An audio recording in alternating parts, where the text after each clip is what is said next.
Okay, it looks like we're both recording and live streaming. To anybody watching at home, thank you for being patient. We had to wait till we had a quorum. So I'd like to call the meeting to order of Economic Development, Tuesday, October 12th. Please call the roll. Okay, Chair Edens, Here. Councilmember Clark, Here. Councilmember Dodwell, absent. Councilmember Flashar, absent. Councilmember Galani, Here. Councilmember Jaxie, Here. Councilmember McCutcheon, absent.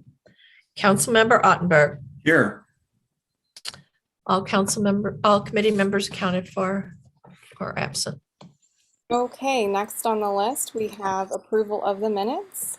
Can I get a motion to approve the minutes on the floor? Made by Councilmember Ottenberg, seconded by Councilmember Clark. Are there any adjustments to the minutes?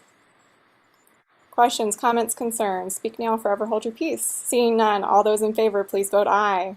Aye. Aye. Any opposed? Any abstentions? Thank you. Do we have any member here from the public that would like to comment at this time?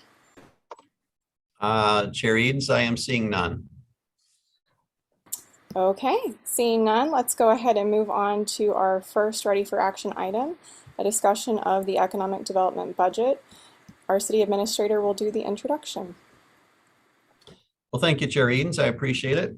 I think I will keep this brief, given the time schedule that we're operating under. The Economic Development Committee budget is not too many line items, but we won't go through it line by line, but I will just point out just a couple of line items. The projected budget for 2022 is very, very similar to the estimated 2021 budget.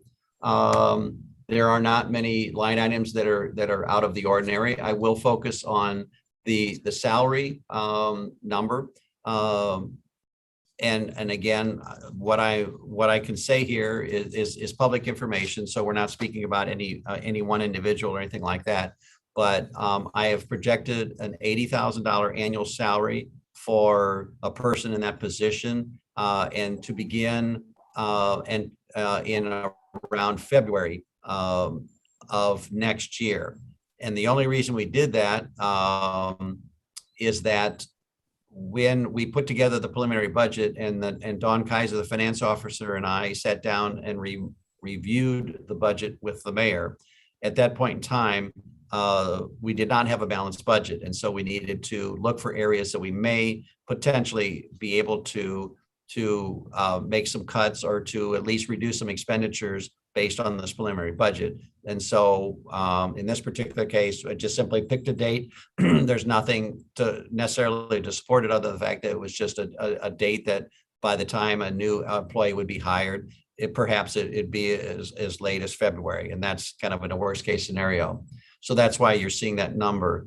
The other number that it will focus on is the employee health benefits for economic development. And as you all can see, that number is significantly higher than the estimated 2021 budget. And the reason for that is not knowing the person that we might hire. It is common practice for the city to just budget for a male, a 40-year-old male with a couple children, just to make sure that if we're going to make an estimate, it's going to be on the high side, because the health benefits for someone in that category are significantly higher than an individual in their 30s, a single individual. So we err on the high side there. The rest of the line items, as you can see, really are not much different than those that were estimated for 2021. The community relations for economic development were reduced a few $1,000s for a couple reasons. Number one, again, attempting of departments across the board to have a balanced budget, but also that's the line item that is used for lunches and meetings where there was expenditures picked up by the city. And I think that may have been a little bit high in the past. And I it'd be my expectation or that those expenditures wouldn't be quite so high. I don't think we need to do quite, picking up tabs and putting 50% tips on some of those things. So I cut back a little bit on that. But again, we're not talking a whole lot of money here. So again, bottom line, when you look at what is projected for 2021 versus the preliminary budget for 2022, really is about the same amount of money at $116,000 for the total budget for the department. That's really all that I wanted to point out, but certainly happy to take any calls, or I'm sorry, I looked over at the participant. I'll take any questions that anybody may have of me for this budget.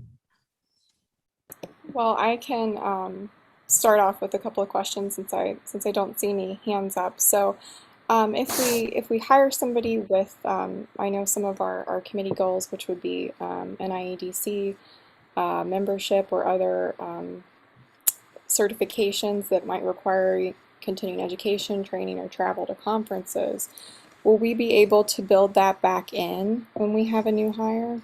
Or did that not change that much? It Because did not change. We kept those dollars in. So when you okay, look at dues and memberships and you look at training and so forth, we kept those at the same levels as 2021 when Julian was here. So no, we did not. I did not take any dollars out for those types of line items, Chair Edens.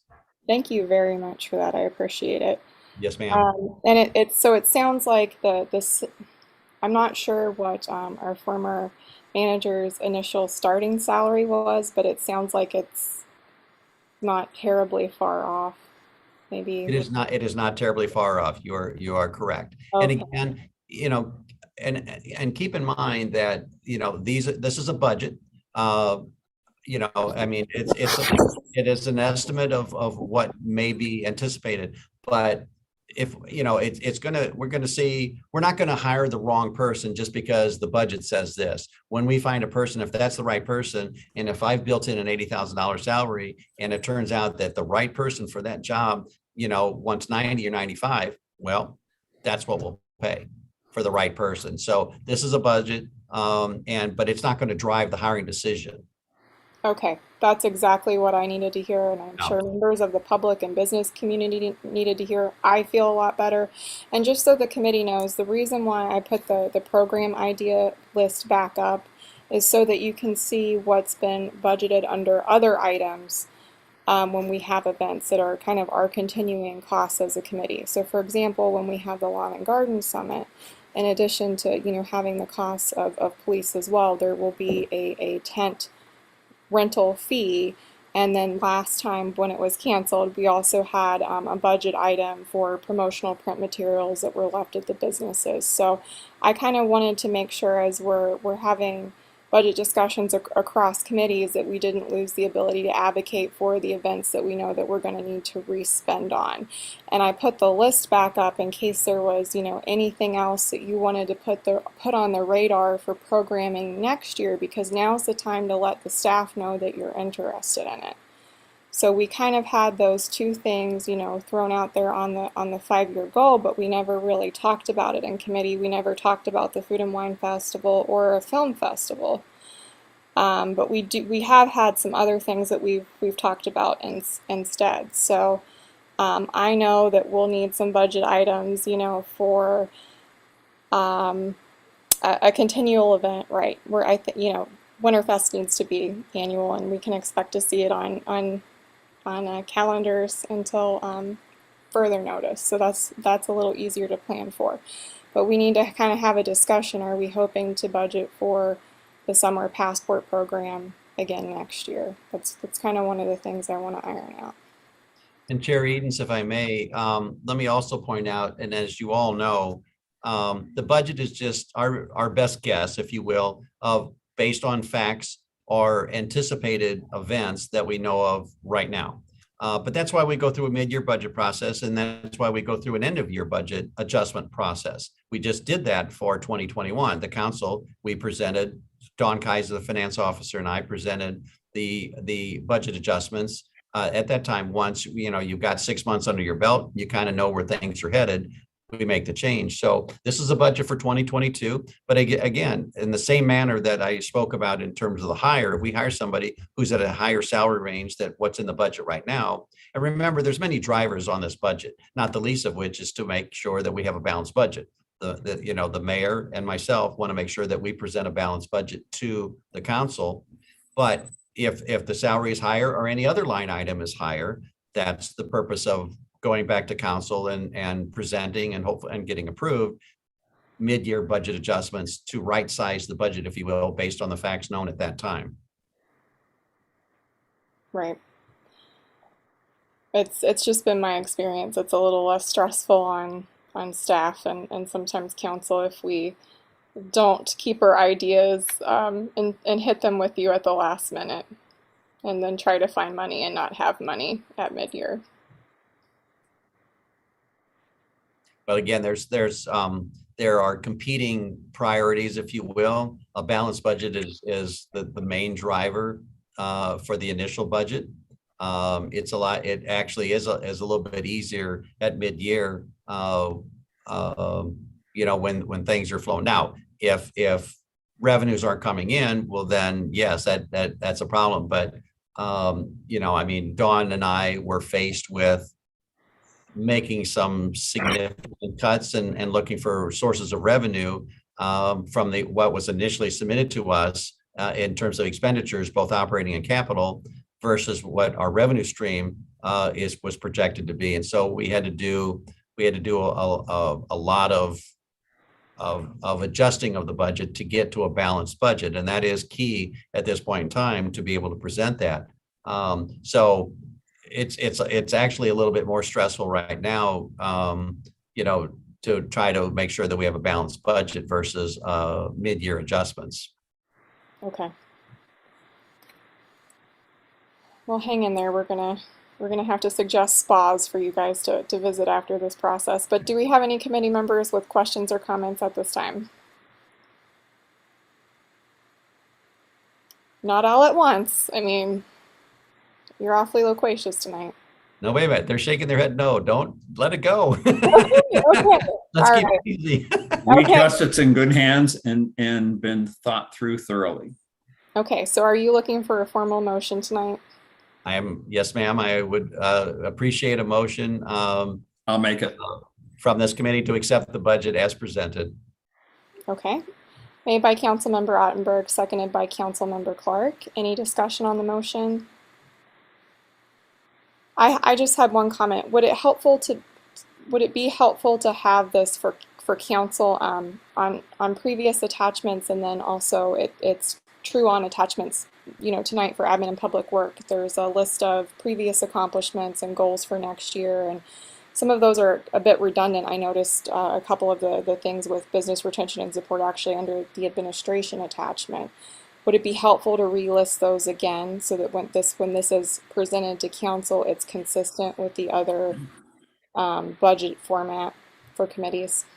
Yes. Now, as you know, Chair Edens, the economic development is a subset of the administration department. And so those that not only the goals, the accomplishments, and then the projections for 2022 are incorporated into the administration budget, which is why this is a standalone document, because it is a subset, although there is a standing committee, and that's why you don't see that repeated here.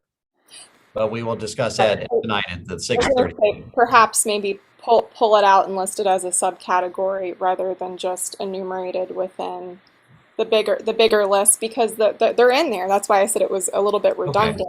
Okay. But they're not necessarily all listed beside of each other, and I think it might help council members that are less familiar with economic development to see it kind of pulled out and renamed. Okay. But that's really, if it's busy work, then don't worry about it. That's easy to do. It's a great suggestion, and when this goes to council, we will pull those out. And even though, as you say, they're redundant, but they'll be able to then attach it to and understand that it relates specifically to the economic development. So I appreciate the suggestion. Thank you.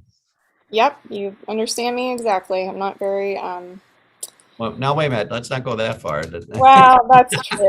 That's true. I'm kidding. Okay.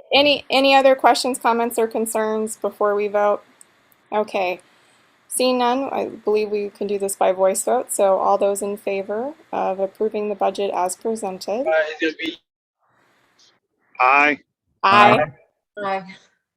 Opposed and against. Okay. Or opposed and abstained, rather. All right. Thank you to the committee. We appreciate that. Yes. Steve, do you have any announcements first under for information? I do not, Chair, did you want to go through the list of events before Mr. Ottenberg needs to go or Sure. I and can reiterate some of that to Councilmember Jaxie as well when he joined. But first, I did have a question. Were you able to meet with the owner of Botanica by chance? I have not, no. Okay. So far, this budget has kind of eaten me alive. So unfortunately, I've been meaning to go down and meet with him. I do have the list of items that you and I would like to present to him, but last week got a little hectic, and so far this week's been the same. So I will try to get to him. Well, I will get to him sometime this week. Okay. Is my hope. Okay. Looking forward to hearing about that. So just so you know, City Administrator Cross and I met. We have gone through areas that need to be reviewed and added to or started in our economic development guide update. Steve is going to have a sleepless night sometime and go through the old version and the new version. I sent him with some literal textbooks I dug out and put some post-it note numbers and some resources on. So we are going to try to make progress on it regardless of a new hire. So I did want you guys to know that. We have discovered that there has been some sort of business email check-in that has maybe happened on a weekly basis. We're going to try to get a copy of that. I am hopeful that we can start getting details about business updates via email and actually have an attachment to give you because we don't have a staff member that has time to meet with all the businesses the same way Julian did. So we really kind of need them to inform us of changes that they're making or what they need to know, what they want the city to know about. So we're trying to find a way to get you that information actively. We're still working with the WBA on rescheduling the Lawn and Garden Summit. Again, the Halloween walk is going to be this Friday. There is a food truck festival later this month with the WBA as well. I think Councilmember Jackson assists, but we are 2 businesses short of a full confirmation for rescheduling the Lawn and Garden Summit, but I think we're good enough to go ahead and go with March 19th and start rescheduling those partner organizations. And so really that's about it.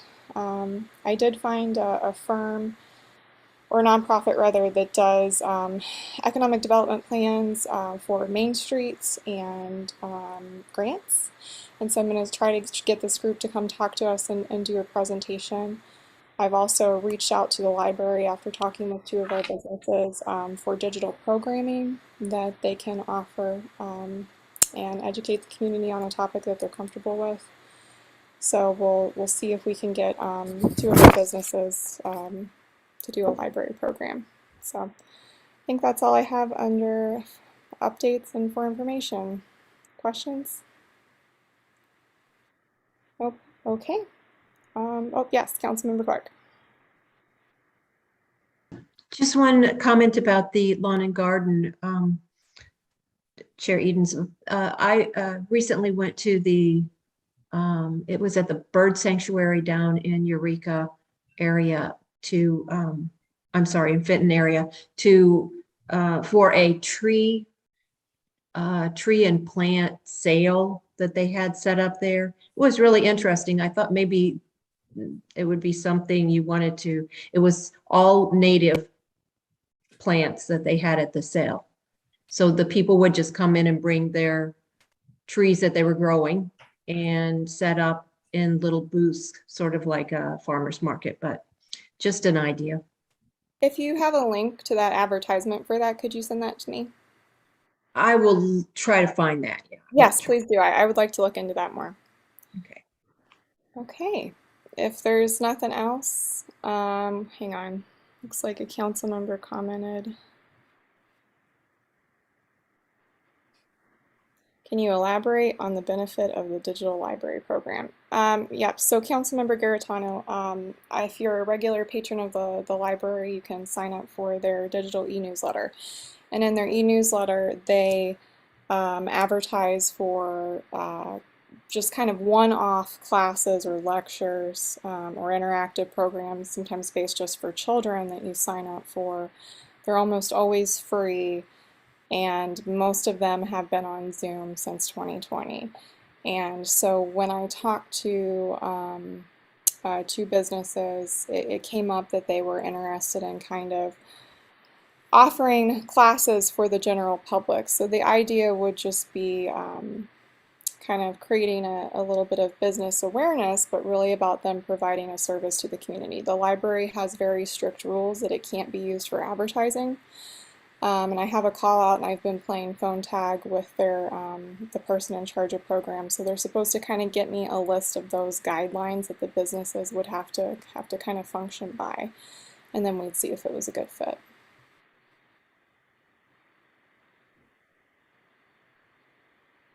Okay. Hopefully that cleared that up. It looks like we're ready for a motion to close. Our next meeting will be in November, unless we need to have an emergency one about some sort of holiday event, but I don't think we're going there, so I'll see you guys in November. Motion to close made by Councilmember Ottenberg, seconded by Councilmember Galani. All those in favor, please say aye. Aye. Aye. Any opposed? Any abstain? Thanks for joining us. Thank you, everyone. Thank you. My apologies.